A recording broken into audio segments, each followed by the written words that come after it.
بسم اللہ والصلاۃ والسلام علی رسول اللہ۔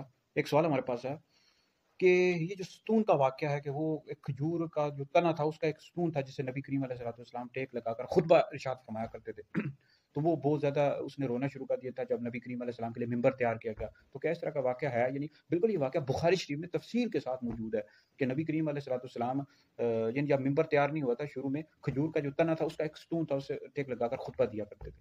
پھر ایک انصاری عورت تھی، انہوں نے نبی کریم علیہ السلام کے لیے ممبر تیار کیا تو حضور علیہ السلام ممبر پر خطبہ ارشاد فرمانے لگے۔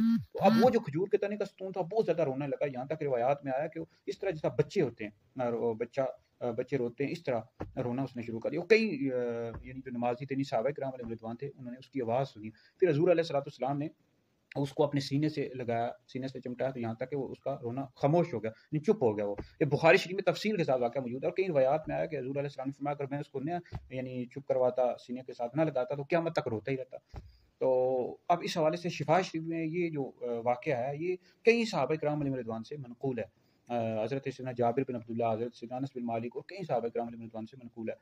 اور اسی وجہ سے شفا شریف میں ہے کہ یہ جو ستون کا واقعہ ہے یہ خبر متواتر ہے، یعنی اتنے صحابہ کرام علیہ رضوان سے واقعہ ہے۔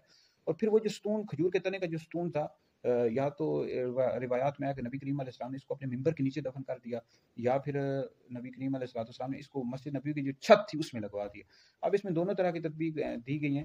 تطبیق دی گئی ہے کہ پہلے نبی کریم علیہ السلام نے اس کو مسجد نبوی کا جو ممبر تھا اس کے نیچے، پھر خیال آیا کہ لوگوں کے پاؤں کے نیچے نہ آئے تو حضور علیہ السلام نے اس کو چھت کے اوپر لگا دیا، مسجد نبی کا جو چھت تھا۔ تو بہرحال یہ بالکل درست ہے، بخاری شریف میں موجود ہے۔ تو یہ نبی کریم علیہ السلام سے وہ اتنا زیادہ عشق کرتا تھا، محبت کرتا تھا، وہ کھجور کا جو تنا تھا اس کا ستون، تو حضور کی جدائی سے برداشت نہیں ہو سکی، اس وجہ سے وہ بہت زیادہ رونا۔ دیکھو یہ جو چیزیں ہوتی ہیں، جو جامد چیزیں ہوتی ہیں جیسے پہاڑ ہیں، لکڑیاں، ایسی چیزیں ہیں جو یہ بھی نبی کریم علیہ السلام سے عشق اور محبت کرتے ہیں۔ تو مسلمانوں کو پھر نبی کریم علیہ السلام کی جو امت تھی ان کو حضور علیہ السلام سے کتنا عشق اور محبت کرنا چاہیے بھائی، کتنی عشق اور محبت کرنا چاہیے، اور اس حوالے سے حضور کی سیرت پر بھی عمل کرنا چاہیے۔ ہم لوگ عشق کے تو بڑے دعوے کرتے ہیں لیکن حضور کی سیرت پر عمل نہیں کرتے، جس کی وجہ سے آج مسلمان پیچھے رہ گئے ہیں۔ تو حضور علیہ السلام کے ساتھ عشق اور محبت بھی کریں اور ساتھ حضور کی سیرت پر بھی عمل کریں۔